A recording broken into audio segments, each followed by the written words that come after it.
Hola, ¿qué tal? Buenos días. Bienvenidos a nuestro comentario de inicio de la semana de la tendencia en los mercados. La semana pasada volvimos a ver presión en los mercados de Estados Unidos por segunda semana consecutiva. Vimos caídas importantes. Los índices en Estados Unidos cayeron entre un 4, un 5 y un 6% durante la semana, seguido también por caídas en Europa, en Hong Kong. El único índice importante que repuntó en la semana fue en chino, con una ganancia de casi el 2%. Por segunda semana consecutiva, todos los sectores en Estados Unidos tuvieron pérdidas.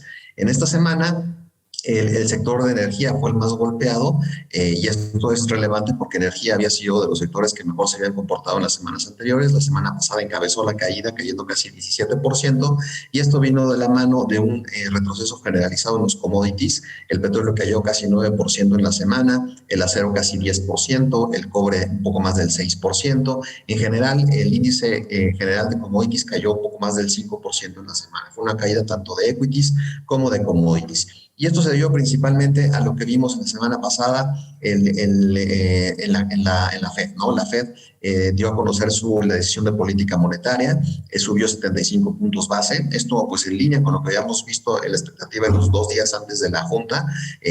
Recuerden que después de que se dio a conocer la inflación del mes de mayo, pues la expectativa subió de un alza de 50 básicos a un alza de 75, y fue justo lo que hizo la Fed.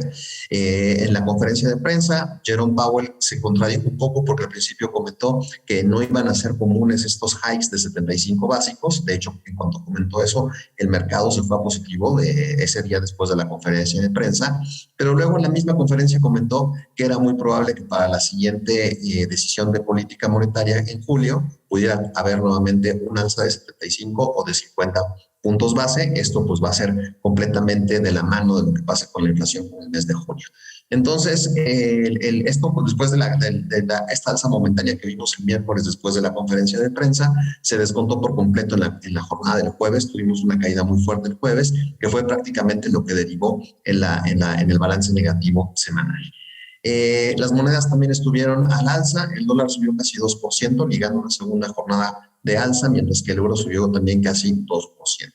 En cuanto a niveles técnicos, pues el S&P con esta caída pues registró su décima semana negativa de las últimas 11 semanas, registrando un nuevo mínimo del año y un mínimo por debajo del mínimo anterior, lo cual pues confirma todavía que estamos en una tendencia negativa de corto plazo. El viernes vimos un ligero rebote, pero ese ligero rebote no ha colocado al S&P por debajo de una primera resistencia, que sería nuevamente por arriba de los 3,800 puntos. Estamos muy cerca de tocar la zona de los 35,000 puntos, bueno, cerca más o menos un 5%. Hemos comentado mucho en las juntas anteriores que este nivel de los 3,500 puntos sería una referencia importante desde el punto de vista técnico, porque ahí en el gráfico semanal hay varias referencias desde soporte de corto plazo. Aquí vemos la gráfica semanal del S&P. Entonces, esta zona de los 35,000 puntos, perdón, 3,500 puntos, estamos hablando del 50% del retroceso de Fibonacci. Si tomamos todo el modelo, desde el mínimo de marzo del 2020 hasta el máximo de enero de este año, aplicando el Fibonacci, el 50% de retroceso está justo en los 3,500 puntos, y también ahí se coloca el promedio móvil de 200 semanas. Pasando al IPC, el IPC también, 3 semanas consecutivas de retroceso, ya acumula una caída en estas 3 semanas de 8,5%. También marcó un nuevo mínimo del año y está ahí rondando los 48,000 puntos. Ya empezamos a ver algo de spread significativo entre los promedios móviles de 10 y de 30 días, ya es de 1,400 puntos, ya empieza a ser relevante.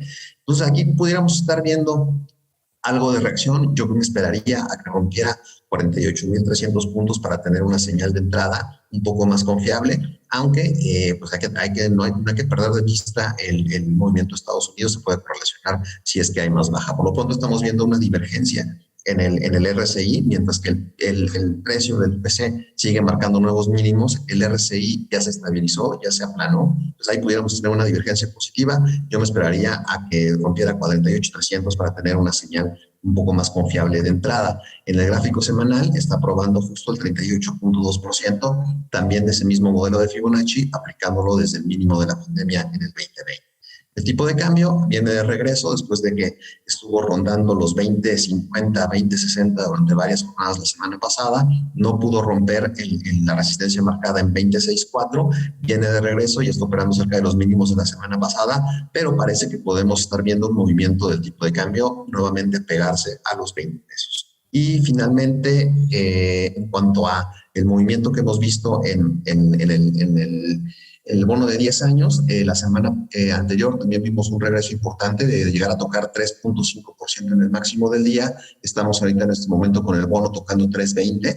3.20 había sido una zona de resistencia en mayo, por lo cual ahora debemos considerarlo como un primer piso, pero de romper 3.20 el bono de 10 años, pudiéramos esperar un movimiento hacia el 3% o incluso 2.90, que eso podría ayudar un poco a despresionar sobre todo a las empresas de tecnología, al Nasdaq. Pudiéramos tener algo de reacción si es que el bono rompe esa barrera del 3%. Muchas gracias y nos escuchamos la siguiente.